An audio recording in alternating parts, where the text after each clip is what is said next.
Нургүл Камбаралиеваны көрдүңөрбү? Бул жерде жокпу? Маалымат берип койсоңуз бүгүнкү ушул врачтар боюнча. Бүгүн общий 20 дарыгерлер кетип атат Бишкекке.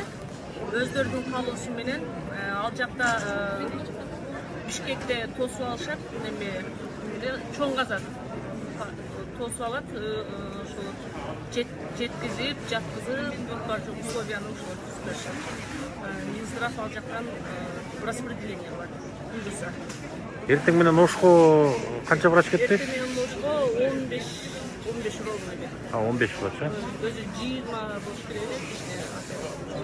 Медсестралар менен кошулуп 20 да. Ошо бүгүн болсо сразу мындай уюшкандык менен 22 болчу, экөөсү бирдеке болуп успеть этпей калышты.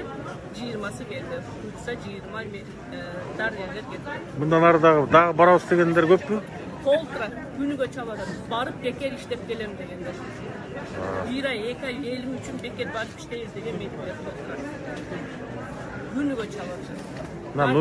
Нургүл Камбаралиева деген биз ушу Москвада жүргөн эжебиз, өзү дагы медик, ушуна Facebook'ta, соц тармакта ушу демилгечилерден болуп, биринчи демилгечилерден болуп, ушул врачтарды топтоо, демилгечи топту мына жетектеп десек да болот. Мына 3-чү топ.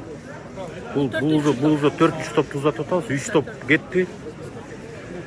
Ошол мына списоктардын баарын тактап, ар бири менен сүйлөшүп, дипломдорун текшерип, ошол иштердин баарын кылып атышат. Нургүл эжебиздин да өзүнүн командасы бар. Биякта мына врачтар Кубанычбек деген Элдар Питерден бар. Дайыма жардам берип атышат. Биякта ошол жигиттер менен мына жакшы иштерди кылып атышат. Буюрса барып Кыргызстандан ушу медиктерибиз чоң бир салымын кошот деп чоң ишеничтебиз. Азыркы күндө чындыгында медиктерибиз азыркы күндүн баатырлары болуп атышат. Буюрса мына барып дагы чоң салымын кошот деп ишенебиз. Ийгилик сиздерге, анда дагы ишиңиздерди уланта бериңиздер, талыкпай. Эл журту заман болсун деп, апаттан батыраак чыгып кетейин, тынчтык болсун. Рахмат сиздерге.